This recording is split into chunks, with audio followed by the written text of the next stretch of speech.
ஸ்ரீ குருபியோ நமக. அனைவருக்கும் நமஸ்காரம். இன்று சங்கடஹர சதுர்த்தி. ஒவ்வொரு சங்கடஹர சதுர்த்தி தினத்திலும் சங்கடஹர கணபதியை நினைத்து ஓம் நமோ ஹேரம்ப மத மோதித மம சங்கடம் நிவாரய நிவாரய என்ற சங்கடஹர சதுர்த்தி மந்திரத்தை 21 முறை சொல்ல நமது சங்கடங்கள் அனைத்தும் விரைவில் காணாமல் போகும். சிலரே சங்கடஹர சதுர்த்தி விரதம் பூஜை செய்வார்கள். அதனால் விரதம் இருப்போர் இல்லாதோர், பூஜை செய்வோர் செய்யாதோர் என அனைவருமே இந்த தினத்தில் விநாயகப் பெருமானை வணங்கி முத்கல புராணத்தில் உள்ள ஸ்ரீ கணேச பாஹ்ய பூஜா எனும் கணேசரின் பூஜை ஸ்தோத்திரம் சொல்லி பூஜை மற்றும் விரத பலன் பெறுவோம். இதை இந்த தினத்தில் சொல்வதால் கணேசரின் அருளால் அனைவரது வாழ்விலும் அனைத்து சங்கடங்களும் நீங்கும். நம்ம ஸ்தோத்திரத்தை பார்க்கலாம். ஸ்ரீ கணேச பாஹ்ய பூஜா. ஸ்ரீ கணேசாய நமஹ. ஐலவ்வாச்ச बाह्य पूजां वद विभो गृत्समद प्रकीर्तिताम् येन मार्गेण विघ्नेशं भजिष्यसि निरन्तरम्. गार्ग्य उवाच आदौ च मानसीं पूजां कृत्वा गृत्समदो मुनिः बाह्यां चकार विधिवत्तां शृणुष्व सुखप्रदां. हृदि ध्यात्वा गणेशानं परिवारादिसंयुतं नासिकारन्ध्रमार्गेण तं बाह्याङ्गं चकारः. आदौ वैदिकमन्त्रं स गणानां त्वेति सम्पठन् पश्चाच्चलोकसमुच्चार्य पूजयामास विघ्नपम्. गृत्समद उवाच चतुर्बाहुं त्रिनेत्रं च गजास्यं रक्तवर्णकं पाशाङ्कुशादिसंयुक्तं मायायुक्तप्रचिन्तयेत्. आगच्छ ब्रह्मणां नाथ सुरासुरवरार्चित सिद्धिबुद्ध्यादिसंयुक्त भक्तिग्रहणलालस. कृतार्थोऽहं तवागमनतः प्रभो विघ्नेशानुगृहीतोऽहं सफलो मे भवो भवत्. रत्नसिंहासनं स्वामिन् गृहाण गणनायक तत्रोपविश्य विघ्नेश रक्ष भक्तान् विशेषतः. सुवासिताभिरद्भिश्च पादप्रक्षालनं प्रभो शीतोष्णाम्बः करोमि ते गृहाणपाद्यमुत्तमम्. सर्वतीर्थाहृतं तोयं सुवासितं सुवस्तुभिः आचमनं च तेनैव कुरुष्व गणनायक. रत्नप्रवालमुक्ताद्यैरणद्यैः संस्कृतं प्रभो अर्घ्यं गृहाण हेरम्ब द्विरदाननतोषकम्. दधिमधुघृतैर्युक्तं मधुपर्कं गजानन गृहाण भावसंयुक्तं मया दत्तं नमोऽस्तु ते. पाद्ये च मधुपर्के च स्नाने वस्त्रोपधारणे उपवीते भोजनान्ते पुनराचमनं कुरु. चम्पकाद्यैर्गणाध्यक्ष वासितं तैलमुत्तमम् अभ्यङ्गं कुरु सर्वेश लम्बोदर नमोऽस्तु ते. यक्षकर्दमकाद्यैश्च विघ्नेश भक्तवत्सल उद्वर्तनं कुरुष्व त्वं मया दत्तैर्महाप्रभो. नानातीर्थजलैर्डुण्डे सुकोष्णभावरूपकैः कमण्डलूद्भवैः स्नानं कुरु डुण्डे समर्पितैः. कामधेनुसमुद्भूतं पयः परमपावनं तेन स्नानं कुरुष्व त्वं हेरम्ब परमार्थवित्. पञ्चामृतानां मध्ये तु जलैः स्नानं पुनः पुनः कुरु त्वं सर्वतीर्थेभ्यो गङ्गादिभ्यः समाहृतैः. दधिधेनुपयोद्भूतं मलापहरणं परं गृहाण स्नानकार्यार्थं विनायकदयानिधे. धेनुदुग्धोद्भवं डुण्डे घृतं सन्तोषकारकं महामलापघातार्थं तेन स्नानं कुरु प्रभो. सारगं संस्कृतं पूर्णं मधु मधु रसोद्भवं गृहाण स्नानकार्यार्थं विनायक नमोऽस्तु ते इक्षुदण्डसमुद्भूतां शर्करां मलनाशिनीं गृहाण गणनातत्त्वं तया स्नानं समाचर यक्षकर्दमकाद्यैश्च स्नानं कुरु गणेश्वर अन्त्यं मलहरं शुद्धं सर्वसौगन्ध्यकारकं ततो गन्धाक्षतादींश्च दूर्वां कुरान् गजानन समर्पयामि स्वल्पां स्वं गृहाण परमेश्वर ब्रह्मणस्पत्यसूक्तैश्च ह्येकविंशतिवारकैः अभिषेकं करोमि ते गृहाणद्विरदानन तत आचमनं देव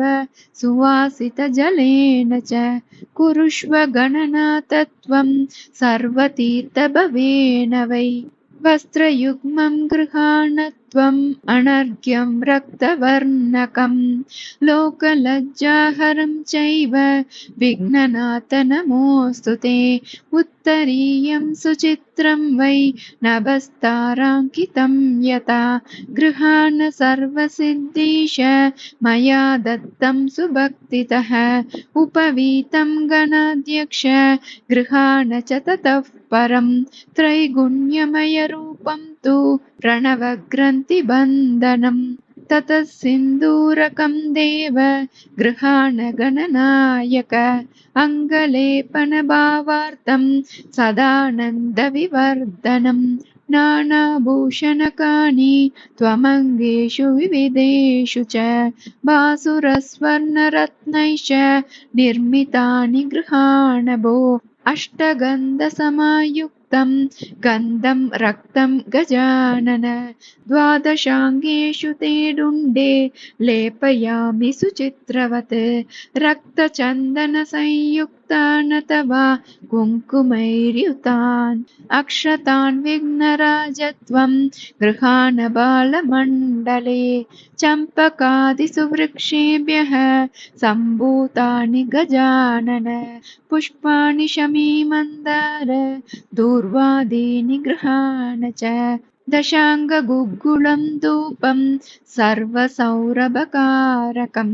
गृहाणत्वं मया दत्तं विनायकमहोदर नानाजातिभवं दीपं गृहाण गणनायक अज्ञानमलजं दोषं हरन्तं ज्योतिरूपकम् चतुर्विधान्नसम्पन्नं मधुरं लड्डुकादिकं नैवेद्यं ते मया दत्त भोजनं कुरु विघ्नप सुवासितं गृहाणेदं जलं तीर्थसमाहृतं भुक्तिमध्ये च पानार्थं देवदेवेश ते नमः भोजनान्ते करोद्वर्तं यक्षकर्दमकेन च कुरुष्व त्वं गणाध्यक्ष पिबतोऽयं सुवासितं दाडिमं खर्जूरं द्राक्षां रम्भादीनि फलानि वै गृहाण देवदेवेश नानामधुरकाणि तु अष्टाङ्गदेवताम्बूलं गृहाण मुखवासनम् असकृद्विघ्नराजत्वं मया दत्तं विशेषतः दक्षिणां काञ्चनाद्यां तु नानाधातुसमुद्भवां रत्नादिसंयुतां डुण्डे गृहाण सकलप्रिय राजोपचारकाद्यानि गृहाण गणनायक दानानि तु विचित्राणि मया दत्तानि विघ्नप तथाभरणं तेऽहम् अर्पयामि विधानतः विविधैरुपचारैश्च तेन तुष्टो भव प्रभो ततो दूर्वां कुराण्डुण्डे एकविंशतिसङ्ख्यकान् गृहाण कार्यसिद्ध्यर्थं भक्तवात्सल्यकारणात् नानादीपसमायुक्तं नीराजनं गजानन गृहाण भावसंयुक्तं समर्थं सर्वज्ञानादिनाशन गणानां त्वेति मन्त्रस्य जपं साहस्रकं परं गृहाण गणनातत्त्वं सर्वसिद्धिप्रदो भव आर्तिक्यं च सुकर्पूरं नानादीपमयं प्रभो गृहाण ज्योतिषां नाथ तथा नीराजयाम्यहं पादयोस्ते तु चत्वारि नाभौ द्वे वदने प्रभो एकं तु सप्तवारं वै सर्वाङ्गेषु निरञ्जनं चतुर्वेदभवैर्मन्त्रैर्गणपत्यैर्गजानन मन्त्रितानि गृहाणत्वं पुष्पपत्राणि विघ्नप पञ्चप्रकारकैस्तोत्रैर्गणपत्यैर्गणाधिप स्तौमि त्वां तेन सन्तुष्टो भवभक्तिप्रदायक एकविंशतिसङ्ख्यं वा त्रिसङ्ख्यं वा गजानन प्रादक्षिण्यं गृहाणत्वं ब्रह्मन् ब्रह्मेश भावन साष्टाङ्गा प्रणतिं नाथ एकविंशतिसंहितां